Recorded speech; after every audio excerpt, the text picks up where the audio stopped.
নিষ্ক্রিয় পুলিশ। গুণধর ছেলের বিরুদ্ধে পুলিশ সুপারের দ্বারস্থ হওয়ায় মাথা ফাটল বৃদ্ধ মায়ের। অথরা অভিযুক্ত ছেলে ও ছেলের বউ।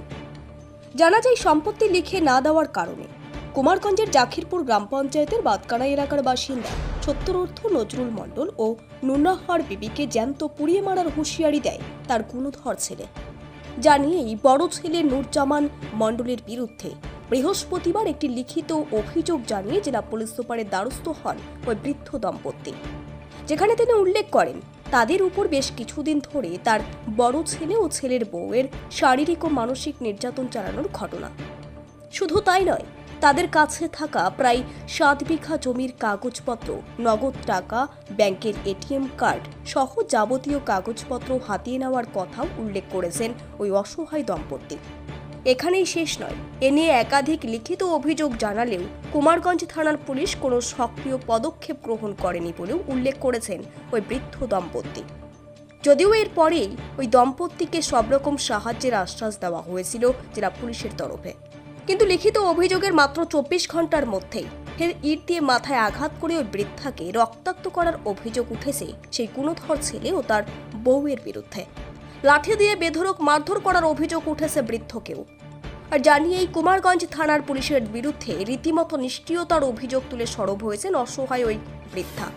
এদিন সকালে রক্তাক্ত অবস্থায় সেই বৃদ্ধাকে কুমারগঞ্জ ব্লক স্বাস্থ্য কেন্দ্রে নিয়ে আসা হলে প্রয়োজনীয় চিকিৎসার পর তাকে ছেড়ে দেয় হাসপাতাল কর্তৃপক্ষ। আহত বৃদ্ধা নুনাহার বিবি বলেন,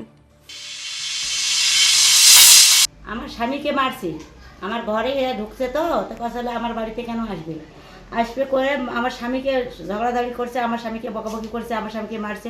আমিও ওখানে জায়গায় বললাম, তুমি আমার স্বামীকে কেন মারছো? আমাকেও ধরে মারছে, ইটে দিয়ে মারছে, পাথর দিয়ে মারছে, ইটে দিয়ে মারছে, কাঠ দিয়ে মারছে, ইটে দিয়ে মাথাটা ফাটে গেছে, কাঠ দিয়ে এগুলো হয়েছে, তো ওই যে সেলাই করেছে, একটা সেলাই করেছে। আজকের বড় ছেলের বউ আর বড় ছেলের মেয়ে, বড় ছেলের ছেলে থানার থেকে কি বললো আমাকে, তুমি মারধর যখন হয়েছে তুমি থানায় ওখানে হাসপাতালে বসে থাকো। আচ্ছা, তো বালুঘাট থেকে ফোন আসছে। কুমারগঞ্জ থানার আইসি রামপ্রসাদ চাকলাদার জানিয়েছেন, এদিন ঘটনার খবর পেয়ে এলাকায় গিয়েছিল পুলিশ। মারধরের ঘটনা নিয়ে কোনো লিখিত অভিযোগ পাননি। লিখিত অভিযোগ পেলেই প্রয়োজনীয় পদক্ষেপ গ্রহণ করবেন তিনি। আজকে পুলিশ গেছিল, ঠিক আছে, ওর যে নাতিটা এসছিল থানাতে, নাতিটা আসাতে বাচ্চা 8 বছর হবে হয়তো। আচ্ছা, নাতি এসছিল, নাতির সাথে সাথে পুলিশ দিয়ে আমি পাঠিয়েছি ওর বাড়িতে, গিয়ে পুলিশ ইনকোয়ারিও করেছে, কিন্তু ওদেরকে বাড়িতে পাইনি।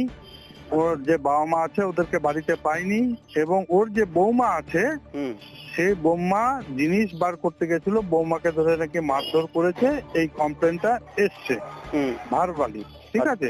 আচ্ছা, কোনো রিটিন কমপ্লেন এখনো হয়নি। আমরা আমাদের ডিএনটি সাহেবও বলেছিল আমার সাথে দেখা করার জন্য, ওই ভদ্রলোককে, যে ভদ্রলোক বলছে আপনাদের কাছে মাথা ফাটিয়ে দিয়েছে আছে, হ্যাঁ, সে ভদ্রলোক আজও অব্দি আমার সাথে দেখা করেনি। আচ্ছা, ওই মহিলা হসপিটালে ভর্তি আছে দেখলাম। হ্যাঁ, যাই হোক, আমার সাথে কিন্তু দেখা করেনি, এবং লিখিত কমপ্লেন করলেই দেন এন্ড দেয়ার কেস স্টার্ট হবে, এটুকু আপনাকে দিচ্ছি। ঠিক ঠিক, থ্যাংক ইউ বলছি। হ্যাঁ, ওকে ওকে। দক্ষিণ দিনাজপুর থেকে সীমান্তের কথার বিশেষ রিপোর্ট।